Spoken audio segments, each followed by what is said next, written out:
Okay, blind react. Put a finger down if you have a celebrity crush. Put a finger down if you follow them on Instagram. Put a finger down if you think you know their daily routine. Put a finger down if you've seen them in real life. Put a finger down if you feel you know them more than an average person would. Put a finger down if you would feel betrayed, depressed, or generally upset if they dated someone that you don't like. Put a finger down if your mood changes based on how they are doing, well or not. Put a finger down if you would defend them if they committed a crime, no matter the crime. If you have 4 or more fingers down, you might have unconsciously created a parasocial relationship. Hello friends, I am back with another video using a random object as a microphone. Today I will be talking about something serious. Are you ready? Parasocial relationships. And before you click off and thinking that this is boring and that this is just a big word, I can guarantee that it will not be boring and that you will actually learn something. So let's get started with a few examples before we hear the definition itself. One of the earliest examples of a parasocial relationship that I experienced was in middle school when One Direction decided to split and pursue their own careers separately. I remember vividly that it was a very scary time just because people were doing extreme things because of One Direction breaking up. And though it makes sense why they would be upset because they had the fans had a lot of reliance on the group, the extreme things, trigger warning, included, you can click off, included self-harm, and it was just, and posting it, and it was just a really scary time for me as somebody who was young and had never seen something like that before. And some other not as extreme means can be seen through this Buzzfeed article of fans doing odd things in reverence of the group, such as holding weddings with cardboard cutouts or making shrines in the places the boys had even stepped foot on. Or something we will be focusing more on today, fans trying to break into the homes of the boys or stealing their things.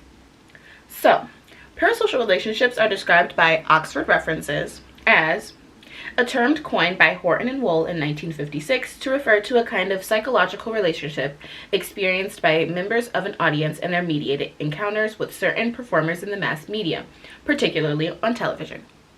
Regular viewers come to feel that they know familiar television personalities almost as friends. Parasocial relationships psychologically resemble those of face-to-face interactions, but they are of course mediated and one-sided. And though One Direction is not a group that we will be talking about today, some of your favorite celebrities and favorite groups might be showing up in this video. So let's get started. So I initially came up with this idea based off of a live that Doja Cat held maybe a few months ago, maybe a few weeks ago. It probably wasn't that long. But she was reacting to a negative comment, which she has been getting a lot of recently, but I digress. I will admit that I am biased towards Doja Cat just because I like her music and how she presents herself to the media, such as being somebody who is like unapologetically herself. I find it fresh and so cool. But keep in mind how I say how she presents herself to the media. So the negative comments stated, and all of the stuff and all of the links will be down below so that you have the opportunity to watch them if you please. But the comments stated, I used to like her music, but you treat your fans like bleep. And I will abbreviate her response and just hold on to some of the highlighted points that I think will be beneficial for this video, but the video will be in the description box down below. Doja Cat responded with, you act like I have some responsibility to be babying people and treating people like they are bleeping stupid. There's a lot of people I don't like and bleeping listen to their music. If I knew them, I probably wouldn't like them. I'm not your friend. I make bleeping music and you like it. And if you don't, cool, great. I don't give a bleep. After many censored sentences, I feel like these were the most important statements that she had made through her live. I personally felt that this was a cultural reset because a lot of celebrities go through a similar thing but don't verbalize it or don't have the opportunity to verbalize it, thinking that something worse could come from it. We as consumers of the arts believe that we know these people and know these celebrities and their personalities, when in all actuality, we don't. And as a Doja Cat fan myself, let me ask you these questions if you are a fellow fan. For example, what is her favorite food? What is her favorite color? What was her favorite childhood home? How was her childhood? What does she like about her current home? It's questions like these that you are not able to answer because you do not know these people personally, and she doesn't present that to the media. And I know somebody in the back of their mind is thinking, well, I know my favorite celebrity, and I will be now targeting the demographic that thinks they know everything about their favorite groups. K-pop stans. I know I'm taking a risk by addressing specifically K-pop stans, but if this offends you, I think you should take a step back, okay? The whole objective of this video is for people to take a step back and understand what they might be subconsciously doing. And I think it's about time that you let go of this one-sided relationship that you have with your favorite celebrity. Oops. But before you flag me for not knowing what I'm talking about, I am a K-pop stan myself. I started listening to K-pop in 2019, and for all the little details, my first group I listened to was Mamamoo. My first comeback was Fancy by Twice, and my favorite boy group at the time was either TXT or, like, I had multiple, so I wasn't able to just stan one group, but it was TXT or was it EXO that I really liked? Pentagon. I loved Pentagon. But as of right now, I really like P1 Harmony, and I still really do love Twice. And I like XG, okay? But even though I've been a K-pop stan for almost like, what has it been, like 4 years now, I felt like my passion for K-pop was starting to diminish in around 2021. I noticed that I was idolizing these idols, and that it was about time that I let them live their lives and let me live my own. I was sitting here like reverencing these idols almost. Like, I was not one to buy like K-pop albums and stuff like that, or to really defend certain groups. Like, I wasn't like a hard stan. However, I had the things that I really like to do, but after I started to get involved in my own life and started to do things that I actually liked, my interest started to diminish because I no longer had these people on a pedestal and had them be the main focus of my life, I guess you can say.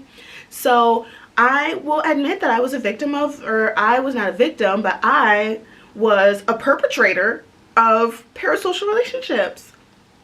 But what I ended up noticing is that though they are great artists, they do not deserve to be worshipped, and they do not deserve to not live their lives the way that they want. It's people's obsession that does not allow for them to live their lives outside of their art and their work. And who are you to say that an idol cannot get married or have a relationship and have a child? In a Buzzfeed article that will be sourced down below, they reference RM from BTS saying, "My name's RM and I'm from South Korea. I'm 25. I'm doing this V-Live with my armies, with my lovers." And this was stated in a 2019 live chat. Or another example of Doja from NCT clarifying that he has never been to a club to pacify fans, or a more blatant example of Youngjae from GOT7 saying that fans don't like him talking about the topic of drinking. And, okay, so you may think, well, Doja didn't do that to pacify fans. Well, who is he doing it for? His parents, who no longer financially support him because he's a grown man who makes his own money? And this is not the first time that Doyoung, and excuse me if I keep pronouncing his name wrong, I should have done more research just to make sure that I was pronouncing it right. But this is not his first time pacifying fans and taking back and like rewinding all of the words that he has said in order to not get canceled. And who wants to live like that? Let's look at a recent controversy with a member from EXO, Chen. EXO is a South Korean K-pop group formed by SM Entertainment in 2011. The group also included Chinese members, but we won't be talking about them today just because we'll be specifically talking about Chen. As the years went by, I noticed that within like the K-pop community that K-pop idols and stars went from friendly to apprehensive real quick, like in the past like 3 years. And I think it's because of the intensification or the intensifying of parasocial relationships. I remember my favorite show at the time. I watched it later after it was already like produced and canceled and things like that. But We Got Married. Oh gosh, that show was so fun. So it was a show where Korean entertainment like industry people, such as like actors, actresses, idols, and things like that, were at random picked to be married for an allotted time. And they would have a house and they would go on trips. Like there was one episode where like these two idols, they went to like China together, and it was really sweet, really nice. And I just overall loved it, and it was really entertaining. Like I have already described, I loved it. But because of the parasocial relationships and them intensifying, idols have now been dissuaded from dating or dating publicly because fans will either send like mean comments, death threats, or trying to get them kicked out of their groups. And this is when we wrap back around to Chen from EXO. In January of 2020, Chen revealed that he was not only getting married, but was having a baby, and fans were mad. One article at the time stated, one fan community, DC inside EXO, expressed its disapproval of the singer's decision and called for his removal of the group. DC inside EXO stated, such an unexpected move from Chen not only breaks the trust between singer and the fans, but also is a selfish choice that shows no respect for the group. The statement said, we find Chen to be disqualifiable to be part of EXO, so we call for a boycott of any of his further activity from today on. But let's break this down. First and foremost, this was discussed with his company. Such big news like this is not something that you just randomly put out. And this happens with a lot of other K-pop idols, is having a discussion between the group and entertainment company before they reveal such big news. And how do I know that? Because SM Entertainment released a statement. And also Chen is going on to having his second baby. And I think the baby's already born, but SM released another statement for that. So for you to say that there's no respect between the entertainment company and the group, you're wrong. Next, breaking the trust between fan and singer. Let's bring up what Doja Cat said once again. I am not your friend. You have every right to be entitled, and you do deserve to enjoy the art that the artist produces. But you are not entitled to the life that the artist has outside of his work. Not only are you not their friend, but you do not own them. Once again, a one-sided relationship built in your head. In the past year, I will use this example. In the past year, people have been saying to separate the art and the artist, and I totally agree, especially in a situation like this. You, as a fan, like and know Chen based off of the way he presents himself through the media or the fan service that he gives to his fans. You know Chen, but you do not know Kim Jong-dok. And like Doja Cat said, if you are wishing ill on someone, that is not a fan. Like insulting her or trying to get Chen kicked out of his group because he wanted to start a family. Do you really want your favorite to be out of work with a whole family he has to provide for? I don't like how people are trying to get Chen fired because you no longer have a chance with him, and your one-sided relationship fantasies have been replaced by the reality of his life outside of work. Now, before I hurt too many more feelings, let's move on to a more recent depiction of parasocial relationships seen through the TV show Swarm. The series has premiered on Amazon Prime, and no, this is not a plug. I wish it was. But I have yet to actually watch the series, so we will be solely looking at the trailer itself. The synopsis of the series states, Swarm is an American satirical psychological horror thriller television series created by Janine Nabbers and Donald Glover. The series follows Dre, Dominique Fishback, a young woman whose obsession with a pop star takes a dark turn. Swarm debuted on March 17th of 2023 on Amazon Prime Video, and that was like last week. And just as a reminder, all the links will be down below for your references. But like I said, we'll be looking at the trailer, so the trailer will be down below. The link to the trailer is by Prime Video, but you can look it up if you want. But it'll be in the description for your disposal. This will be more of like an analytical thing because it's not a real life example and it's a TV series. But I love analyzing stuff, so in case you guys want me to like do more analytical stuff with like TV shows, books, movies, and stuff, I do that on my downtime without filming it, so comment down below or like the video if that's something that you're interested in. So, for the first scene of the trailer, we see main character Dre rocking on her couch in anticipation, watching a Beyonce video. Spooky. Dre assumably says, she knows what we're thinking and she gives it a name. She's a goddess. Another example of paying reverence to your favorite celebrities and making them seem otherworldly and different from us common folk. Dre, once again, says, what do you think she's doing right now? further proving that it's a one-sided relationship and that she doesn't actually know the daily routine or doesn't actually know Beyonce herself. Someone else states, "They are not your friends. Those are some crazy bleep fans." Who is your favorite artist? Dre asks, saying this as they pan to her mesmerized by a beehive. We see that just in the trailer alone that she is starting to lose her sanity as time goes by. And like I said, this is just the trailer, but from the beginning we see that she has a liking for Beyonce, but as time goes by we see her losing her sanity in favor for being a fan of Beyonce's. And we further see her in that state of mind for the rest of the trailer. In Fear, I looked to see if it was based on a true story, and thankfully, it's not. And all the characters and situations and scenarios are fictional. So kudos to the story writers and script writers and directors because it seemed really realistic. But People magazine states, however, what has captivated fans the most is that it's inspired by actual events, as disclaimed at the end of the show's credits.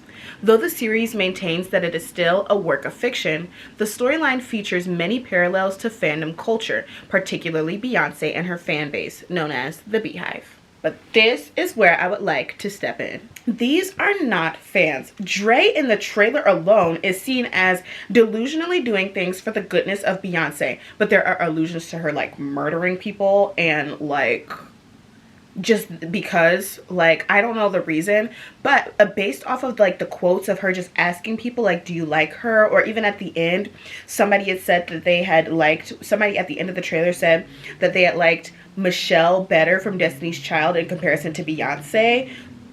Prior to that, we saw her just like murdering and offing people's head. So we can see that this is definitely not for the good of the celebrity, and we can also see that this is not fan behavior.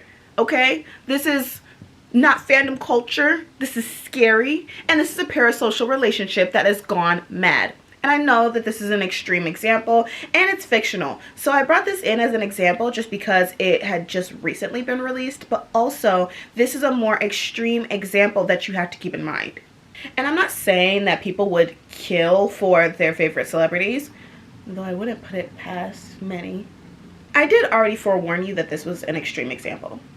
The other two were real life examples, and they showed basically how the celebrities themselves were suffering. However, this with Swarm the series is showing how the fans themselves do things for the celebrities where multiple people, not only just that person who's doing these things, but also people surrounded by that person are also suffering because of the parasocial relationship and one-sided relationship that has been made within Dre's head. Your favorite celebrities are still people too, and you don't have the foggiest idea what they're doing right now. And I already know somebody is out there thinking, well, I do know their daily routine. That's the Vogue video or the day in my life that they have presented to you. What makes you think that they are getting up at 6 in the morning doing their hair and makeup every day, especially on an off day? But I would like to state that many of these relationships are formed out of ignorance and confusion. And here's why I say that. Social media allows for you to capture pictures and videos of things that you like, and then your feed is further catered to the same things that you like or are interested in. For example, do I currently look like this? No, I don't, because I presented myself with makeup and presented myself with knowledge and observations of something that I thought was serious. This is how you see me now. Not like this unless you are on my private Instagram story. But you don't know what I currently have in my fridge, or how many pets I've had, or which of my childhood homes were my favorite. I'm just like your favorite celebrity. You don't know me, and you don't know them. I'm a human that you've never met before in real life. You are only seeing me through a screen and how I present myself to you. And I have a different life than you altogether. Same for your favorite celebrities. Media skews our views as seeing celebrities as some type of higher power or seeing them superior than us as common folk. But even if we don't look at celebrities, for example, recent articles have been saying that the line has been blurred between consumer and producer, or consumer and creator, seen through things like Instagram and Twitch. And if you also think that that's something interesting, I don't have enough time to talk about it today, but if you also think that's something interesting, thinking about like creator and consumer on Instagram and Twitch and those type of parasocial relationships, go ahead and talk about it in the comments below and I will respond. I just love having discussions like these. But like I said, I don't have enough time to talk about it right now. But it's something to think about.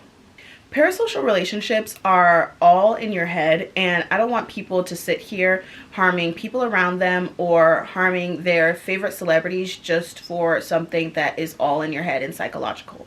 You are only seeing the celebrities the way that they present themselves, and you don't actually know how they are. Because it's not only annoying when you're a know-it-all, but it's kind of crazy that you're doing all of these obsessive behaviors or are creating this one-sided relationship and harming some of these celebrities that you supposedly love. They have lives outside of their work, and they have lives outside of their artistry, and they deserve that.